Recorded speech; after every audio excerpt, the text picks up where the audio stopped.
para 2001, pues ¿qué pasó? Otra vez buscaban otro campeonato, ¿no? Como es digno de su grandeza, firmando a Mike Mussina, además de dejar a tiempo completo a Alfonso Soriano. Ya en el 2001 ya venían varios equipos fuertes. Y obviamente ya había un rencorcito con los Yankees de que ya habían ganado todo. Claro, ya había sí, pues el coraje, no coraje, el odio que genera el éxito, ¿no? Como es en todos lados. Y que pero todo cambió, ¿no? Pues sucedió un evento real que afectó al mundo, ¿no? El mentado 9/11 y que pues el país y principalmente Nueva York pues estaba devastada y pues necesitaban un respiro, algo que les regresara la ilusión y que más que un equipo que tenía 3 títulos en fila y que ya estaba clasificado y encaminándose a ganar un 4 en fila. Yo creo que tiene una relevancia a nivel mundial y cambió la vida de cientos de miles de personas. Que de hecho, días después del atentado, los Yankees de Nueva York fueron a la zona cero que le llaman. Y para ver la realidad de los hechos de las personas que estaban buscando a sus familiares. Claro. Entonces, ¿qué pasó? Que llegan los Yankees a la Serie Mundial. Bueno, digo, me estoy adelantando, ¿no? Llegan los Yankees a la Serie Mundial y ven a los Yankees como una manera de salir de la realidad. De ese atolladero, ¿no? Exactamente. Pero concretamente a lo que quiero llegar es que se les complicó el camino a llegar al Clásico de Otoño porque aunque enfrentaron a Oakland, que eliminaron el año pasado en 5 juegos, Antes de saber que iba a ser una película. Sí, sí, sí. sí, claro, pero es que Oakland apostó por eso teniendo a los Giambi, a Barricito y además Eric jugadores. Chávez. Sí, O Jason todavía no. Kendall. no, creo que no, sí. Eric Chávez ya estaba Cacho. Eric Chávez, ¿no? No sé. Bueno, tenían un buen equipo, Ujú. entonces decidieron apostar, ¿no? No fueron vendedores y apostaron por esa postemporada y le ganaron los 2 primeros a los Yankees en el Bronx. Y en el tercero, pues las cosas se pusieron medias complicadas. Vamos a dar un contexto primero, ¿no? Ujú. Yankees perdían la serie 0-2. Ajá. Estaban jugando ya de visita. Tenían que ganar los 2 de visita y luego regresar al Bronx. Ujú. La situación estaba complicada. Tenían 3 títulos y a una ciudad devastada. Muy complicado. Juego de eliminación, pues, para los Yankees. Ganaban por una en la séptima. El rival conectó un hit, un zurdo conectó a banda de su Sí, perfil, sí, sí, de a su la banda lado. derecha. Ujú. Hombre en primera y tuvo autorización de correr. El 9, que no recuerdo quién era, No, ni yo, güey. tiró pues, al cuadro. Y entonces aquí va el tiro de este 9 que estamos mencionando. Giambi, que es el hermano, no el que jugó en los Yankees, Ujú. sale a correr, pero de repente, oh sorpresa, un hombre en medio del campo, entre el primera y home. Y que era el que menos tenía que ver en ese espacio. No tenía nada que ver en ese espacio. Tú, como segunda base, ¿qué tenía que pasar en esa jugada? Sale el primera base. Ujú, Y si tapa el primera base, corta el segunda base para el tiro. ujú, ujú. Tapó a los dos. O sea, tú tenías que cubrir la primera base, Sí. porque tenías que cubrir el corredor que va de primera a segunda. Ajá. Ujú. Dime, ¿qué chingados hacía el shortstop en medio de primera y medio de home? Salvando la serie. Y ya lo hace leyenda. Y estamos en el 2001. Ya lo Sí. hizo leyenda. O sea, es importante los hombres que nacen como leyendas. Y él Dime El, que... el corredor esperaba el corte, No, no. porque ni siquiera se barre, ¿no? Es, Exactamente. ya Dime, llegué para empezar, tranquilo. si yo fuera corredor, dije, ¿qué chingados hace este güey aquí? Que vamos a poner la jugada ahí, es el out, ¿no? La jugada emblemática, más emblemática, se podría decir, de Derek Jeter, No, ¿no? hay Esa y más. la de Cleveland, ¿no? Brincando. Pero ve ahí, de la nada, se la pasa a Posada, Buen cambio de pie. out. Ahí es out. O sea, eso mucha gente dice que es safe, que fue safe. No, es out. ¿Y si Aquí se está. barre? ¿Qué pasa? Pudo haber sido safe, pudo haber sido safe. ¿Le pudo haber tumbado la boda? Ve cómo está el cuerpo de Posada, posiblemente sí, ve dónde está la pelota. La tiene, el guante está bien. Además hay bastante espacio, ¿no? Entre el guante y el home. O sea, si se barre, quizá no. Más apretada, Más vamos a chance. decir. Vamos a ponerla de Pero volado. esa me atrevo a decir que está en el top 3 de la historia, ¿eh? ¿De jugadas? De jugadas. En la historia del béisbol, igual la de Willie Mays corriendo tercera. Claro. Digo, corriendo de espaldas en el center. O el tirazo de... Guillén, ¿De José Guillén? No, el puertorriqueño de los Piratas, Roberto Clemente. de Roberto Clemente. Digo, Ok. sí. Pero es una jugada que estadísticamente no tenía que estar Derek Jeter. ¿Cómo la escribes en el score, no? Es complicado. Es muy complicado. Del 9-6-2. Imposible. Pues yo sigo, insisto nuevamente, la jugada más emblemática de Derek Jeter. Por el ¿Crees contexto, que sea emblemática o histórica? pues las dos. No. O sea, una cosa es que te selle y otra cosa es que sea emblemática para la historia de él y de los Yankees. Bueno, yo creo que sería más histórica porque que la sella es Histórica. más la de Cleveland. Emblemática sería la del brinco, Exacto. porque él la patentó muchos años. Sí, Pero históricamente esta es histórica. una joya. Digo, histórica porque nadie lo había hecho Ujú. antes y porque prendió a los Yankees. Exacto. Ganaron ese juego, ganaron el siguiente. Con otra jugada de Jeter, eliminaron a Oakland y se enfrentaron... ¿Qué fue cuando se cayó las gradas? Sí, exacto. Exactamente.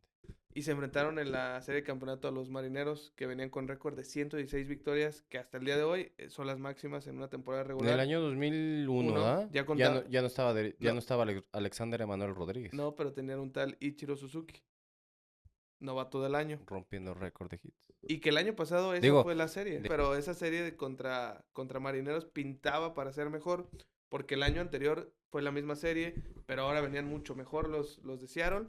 Y pues nada. En 5 juegos me parece los terminaron eliminando. Y avanzaron a su cuarta serie mundial al hilo. Cosa que nadie ha vuelto a hacer. Ni siquiera han jugado 3 más. Solo 2. Dijimos, el corredor ya vio el tiro, ve que va a llegar tranquilo, pero el jugador que está esperando el turno sí le avisa que se barra. Sí, mira, Tírate. Sí, ahí está. Tienes Ujú. razón. Y no hizo caso. Hizo caso omiso. Entonces sí, entonces la culpa es de Yambi. Claro, toda la culpa es de Yambi, pues, pero... todo el mérito caray, para ah, Jeter, caray. ¿no? Así es. Yambi, por tu culpa los Atléticos no jugaron una serie mundial. Se acabó. Pues quién sabe si iban a jugar una serie mundial porque se iban a enfrentar a su rival de división de 116 victorias. Pero encendió a los Yankees que en esa serie mundial enfrentaron a los pues Diamondbacks, que solo tenían 3 años de vida, con la dupla estelar de Kurt Schilling y Randy Johnson, además de Luis González. Pero pues además de ganar el título 27 de la historia de la franquicia de las Rayas y de de conseguir un segundo tetracampeonato o su tercer tetracampeonato y de todo, pues cargaban con la ilusión, ¿no? De que Yankees fuera campeón. No. Pues hay que hablar las cosas como son. Los Yankees eran los Yankees. Ya eran los Yankees. No, Eran los eran- bombarderos del Bronx. Claro. O sea, no había nadie. Estaba Jesucristo y luego seguían los bombarderos del Bronx. Estaba, Y había pasado mucho tiempo para que hubiera un estaba- segundo, ¿no? estaba la última cena y... 2000 años. Fíjate. Muchísimo tiempo. O sea, había pasaron pasado. 2000 años para que un grupo dijeran, güey, somos los apóstoles, somos la última cena y llegan los Yankees, cabrón. O sea, era... Te estás enfrentando a los meros. Sí, a los chingones, pues. A los protagonistas de la película. Pero en esa serie mundial de 2001, pues no empezaron tan bien porque perdieron los primeros 2 en Arizona. En Arizona. Y luego Efectivamente. llegaron a Nueva York, al Bronx, que decías el strike, ¿no? De George Bush. Y que ganaron ese. Y luego para el siguiente, pues sí sucedería un momento Pero evento histórico. histórico, podemos decir. Que creo que por aquí tenía un video en especial para esa ocasión. Pero en el juego 3 vamos a dar un antecedente, ¿no? De la Serie Mundial. Regresando pues a esta Serie Mundial, una de los mejores clásicos de otoño que ha habido en la historia, esa de 2001.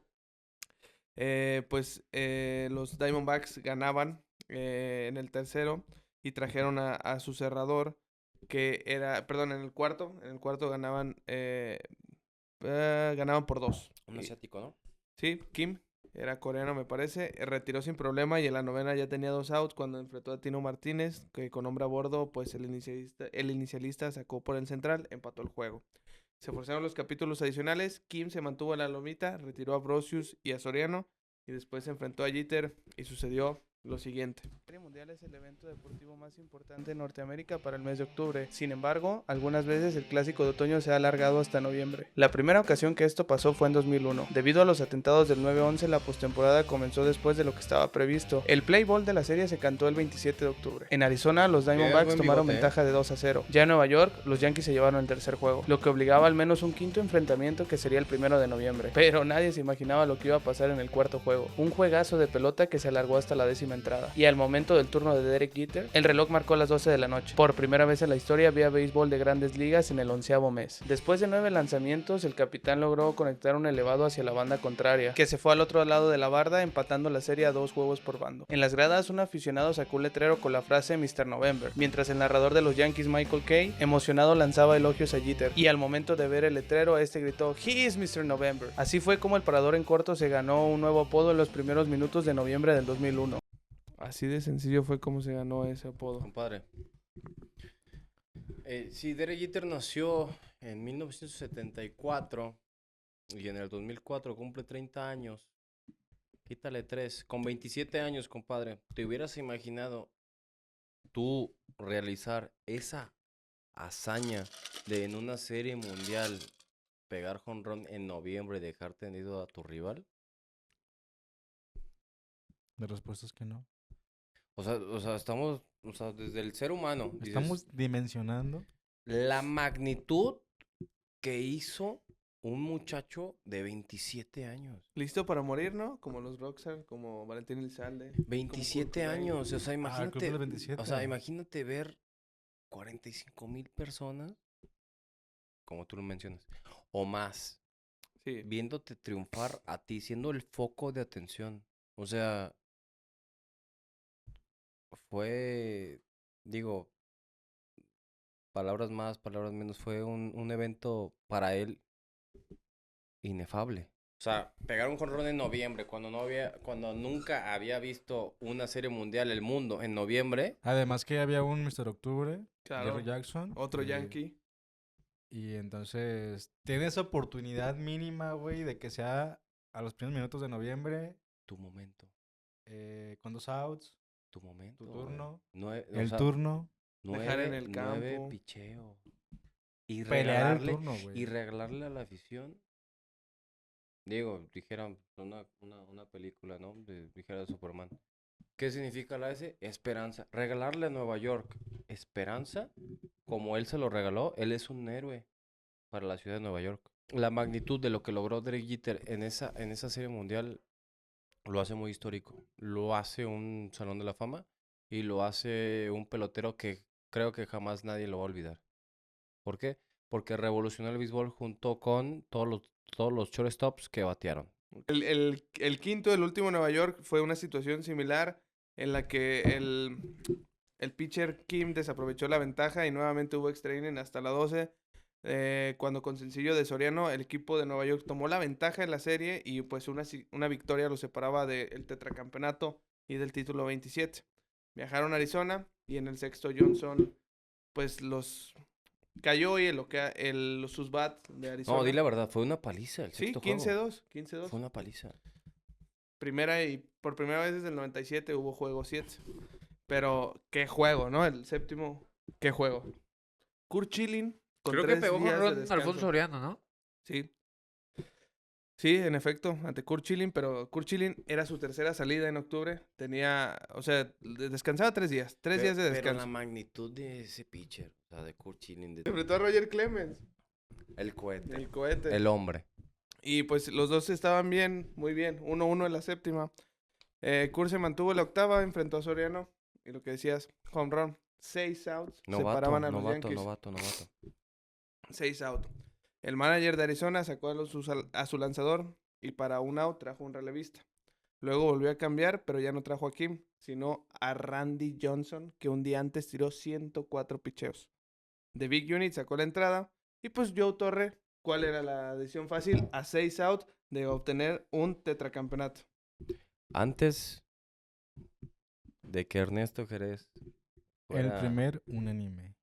Antes de que Ernesto Jerez se hiciera famoso con lo célebre, invitó Joe Torre a nada más y nada menos que apaga y vámonos. Mariano Rivera. Perdón. Mariano Rivera, el mejor cerrador de todos los tiempos, dijo, desde el octavo, voy contigo. Tal como los 3 años anteriores. Exactamente. A cerrar la cortina, a bajar la cortina, a bajar la cortina. Y algo muy común para él, ¿no? Sí, pues él venía literal, apaga y vámonos. Y le fue bien, porque en la octava enfrentó a 4 bateadores y sacó los 3 outs. Bueno, el 42 pues se complicó, digamos, en la novela, en la novena. El primero le dio hit y obvio el segundo pues la tocó, que fue al pitcher, tiró mal, entonces tenía hombres en primera y en segunda. Si no- Espérame. Tiró mal a segunda. Ajá. Donde quien estaba recibiendo era Derek Jeter. Derek Jeter. Bueno, pero tiró mal, ahí no puede Circunstancias. Pero obviamente, si tú como pelotero de grandes ligas, que no tienes ese margen de error, tú haces las jugadas chicas, te haces grande. Juego 7, Serie Mundial. Todo puede pasar. Todo puede pasar. Y fue lo que pasó. Porque sí. El siguiente también la tocó y entonces ahí Mariano Rivera tiró a tercera, sacó el primer out, que si Brosius hubiera tirado a primera pudo haber sacado el out, no tiró y después le dieron hit, entonces se empató el partido. Posteriormente golpeó al bateador y la casa se llenó. Ya había estado en una situación prácticamente igual en el juego 5, allá su defensa jugó profundo para el doble play, funcionó, pero acá pues no se podían dar ese lujo porque una carrera más y se acababa la temporada. El bateador, Luis González, que me comentabas, un prospecto que estalló, ¿no? En 2001. Temporada de MVP. Sí, si no hubiese Sí. sido por... 73 Por jonrones. Barry Bonds, por Barry Por Bonds. 73 jonrones, compadre. 73 jonrones. ¿De quién? De su majestad. Barry Bonds. Ese último turno de Mariano enfrentando a Luis González, Luis que González. iba para una temporada... De MVP. ¿Qué pasó en ese turno? Que es muy sencillo, ¿no? Un cancán. Un cancán que... No que digas no cancán, pues di un las cosas cancán. como son. Un texán. Un texán. El hit ganador. Y Mariano sale sonriendo. Ahí está la foto, mira. Sonrisita nerviosa, lo que sea, pero